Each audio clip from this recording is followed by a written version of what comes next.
मला असं वाटतं की या संदर्भामध्ये शिवाजीराव आढळराव पाटील हे आमचे अनेक वर्षापासून काम करणारे खासदार आहेत। त्यांनी काय निर्णय घेतला काय नाही हे जोपर्यंत औपचारिकरित्या जाहीर होत नाही आहे प्रत्यक्षात तोपर्यंत भाष्य करणं योग्य होणार नाही। परंतु काही वेळेला अचानक घडलेल्या राजकीय युतीच्या समीकरणामुळे असे निर्णय घेणं त्या व्यक्तीला भाग पडू शकतं। परंतु ज्या व्यक्तींनी ज्या आमदारांनी ज्या खासदारांनी हिंदू हृदय सम्राट शिवसेना प्रमुख बाळासाहेब ठाकरे यांचं काम केलेलं आहे, त्यांच्याबरोबर काम केलेलं आहे, ज्यांना त्यांचे आशीर्वाद मिळालेले आहेत, ते त्यांच्या आयुष्यामध्ये बाळासाहेब ठाकरे यांचे विचार आणि त्यांची कृती ही अजरामर आणि अविस्मरणीय असते असं माझं निरीक्षण आहे। आणि त्यामुळे आपतधर्म म्हणून त्यांनी काही निर्णय घेतला असेल तरीसुद्धा शिंदेसाहेब, अजितदादा, देवेंद्र फडणवीस यांनी मिळूनच काही असे निर्णय घेतलेले असू शकतात असं मला वाटतं।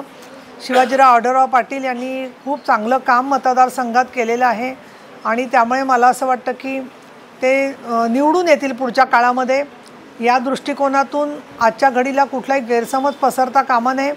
दुसरा महत्त्वाचा प्रश्न म्हणजे राजकीय समीकरणं जी बदललेली आहेत त्याच्यामध्ये कुठल्याही परिस्थितीत मोदी साहेबांना जिंकून आणायचं या भूमिकेतून जी काही बेरजेचं राजकारण करावं लागतं त्या दृष्टिकोनातून त्यांचा प्रयत्न चाललेला दिसतो आहे।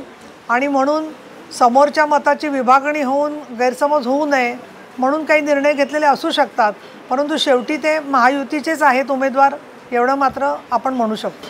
हा प्रश्न तुम्ही ते माझे शेजारी असते तर त्यांना विचारू शकला असता, पण मी त्याच्यावरती आता भाष्य करणं योग्य नाही आहे त्यामध्ये। पण मी तुम्हाला उत्तर ऑलरेडी दिलेलं आहे की त्यांचा काय निर्णय असेल ते आपल्याला कळेल, परंतु शिवसेना प्रमुखांचे विचार ते कधीच विसरणार नाही त्याची मला खात्री वाटते। नाही, विजय शिवतारे यांचा माझा खूप वर्षाचा परिचय आहे, आमचे सहकारी आहेत, त्याच्यावर असं जाहीर भाष्य करणं योग्य होणार नाही। पण मी ज्या बारामतीला शासन आपल्या दारी रोजगार मेळाव्याला गेले होते त्याच्या आधीच माझी त्यांची बोलणंही झालं होतं आणि मी त्यांना म्हटलं होतं की तुम्ही या संदर्भामध्ये थोडंसं माननीय एकनाथजी शिंदे साहेबांशी बोलून पुढचे काय ते निर्णय जाहीर करा।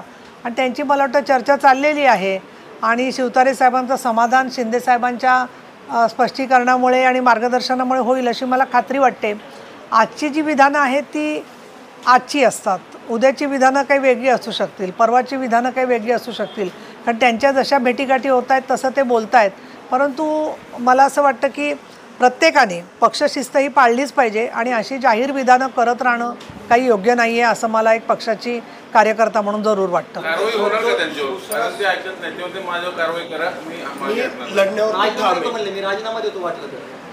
हा संपूर्णपणे पक्षश्रेष्ठींच्या अखत्यारीतला विषय आहे आणि त्याच्यामुळे काय पद्धतीने काय पुढची पावलं उचलायची ते एकनाथजी शिंदे ठरवतील त्याप्रमाणे तसा निर्णय होईल। परंतु अशी कारवाई वगैरे होण्याची वेळ होण्याच्या आधीच विजयराव शिवतारे यांनी एक मध्यममार्गी धोरण स्वीकारून पक्षशिस्त मान्य करावी असं मला वाटतं। असे माणसाची मानसिकता काय काय असते, पण त्यांनी स्वतःची भूमिका बदलावी आणि पक्षाबरोबरच भूमिका स्वीकारावी असं माझं आवाहन आहे। त्यांनी आवाहन मानायचं की नाही त्यांचा प्रश्न आहे, पण माझी आव्हानं याच्यापूर्वी त्यांनी बऱ्याचदा ऐकलेली आहेत, त्याच्यामुळे मला असं वाटतं की एक भगिनी म्हणून ते नक्की माझा आव्हानाचा विचार करते।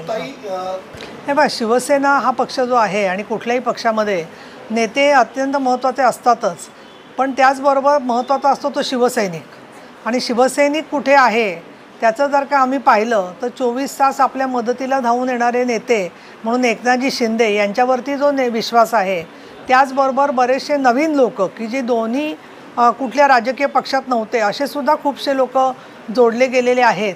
आणि त्यामुळे वारंवार आत्तापर्यंतचा अनुभव हाच आहे की त्यांच्या भूमिकांच्या मुळे मतदारांना शेवटी निर्णय घेणं भाग असतं, कारण तो निवडणुकीचा भाग आहे।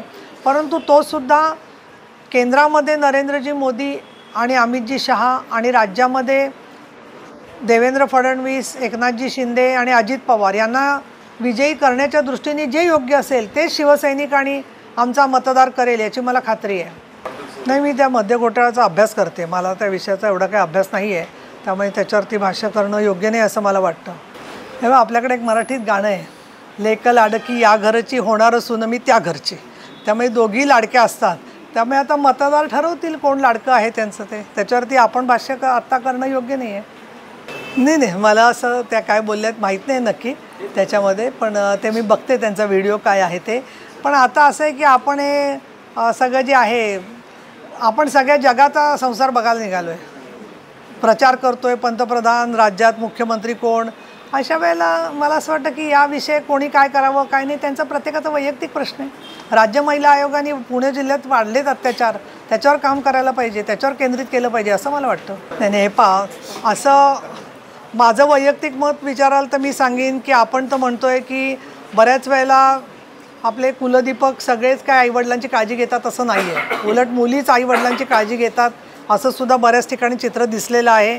काही वेळेला एकुलता एक मुलगा असाल तर काही मुली, मी सगळ्या म्हणत नाही आहे, काही मुली असंही म्हणतात की एकुलता एक मुलाशी लग्न करायला नको कारण सासू सासऱ्यांचा सांभाळ करायला लागेल. म्हणजे ज्येष्ठ नागरिकांचे पण बरेचसे प्रश्न तयार झालेले आहेत. आणि त्यामुळे मला असं वाटतं मुलगा मुलगी दोघांनी संसार, कुटुंब, पालक आणि आपली जबाबदारी ह्या आपल्या कामाला जागावं असं मला वाटतं. आणि कौटुंबिक याच्यात मतभेद होतात ना अनेक वेळेला, त्याच्यावरती किती ताणायचं याला मर्यादा असते.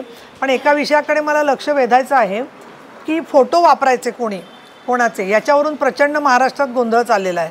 मोठ्या साहेबांचा फोटो म्हणजे बाळासाहेब ठाकरेंचा फोटो कोणी वापरायचा कोणी नाही वापरायचा, तर तो फोटो तर शेवटी आता वापरला जातोच आहे सगळीकडे, तो विषय.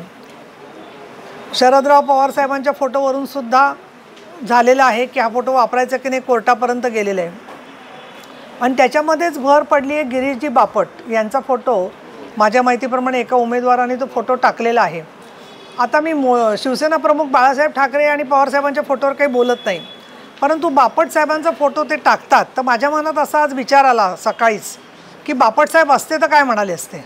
तर बापट साहेब त्या फोटोतून बोलले असते, ते वाक्य मला ऐकू आलं बरोबर की अरे याला अजिबात मतदान देऊ नका हे सांगायला मी माझा फोटो तिथे वापरू दिला आहे.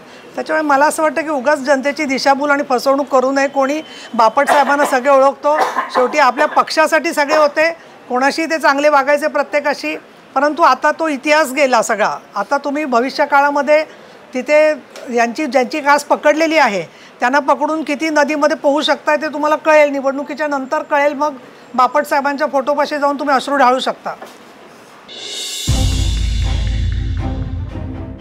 तर काय कामच करत नाही, काय अपेक्षा. निवडणुकीपुरती सगळीच आश्वासनं देतात पण प्रत्यक्षात फारसं काही घडतंय असं वाटत नाही. तेच आमच्याकडे येतात मागायला 5 वर्षातून एकदा, हे आम्हाला काय देणार आहे. युतीचे आमदार खासदार इथली कसबा पेठेतली समस्या दूर करू शकते.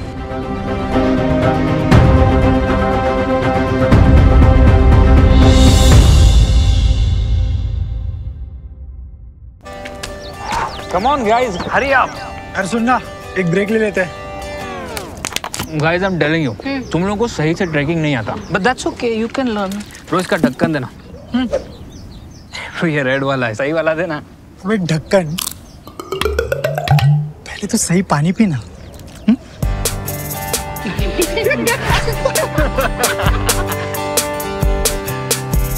Manikchand Oxyrich, proudly Indian.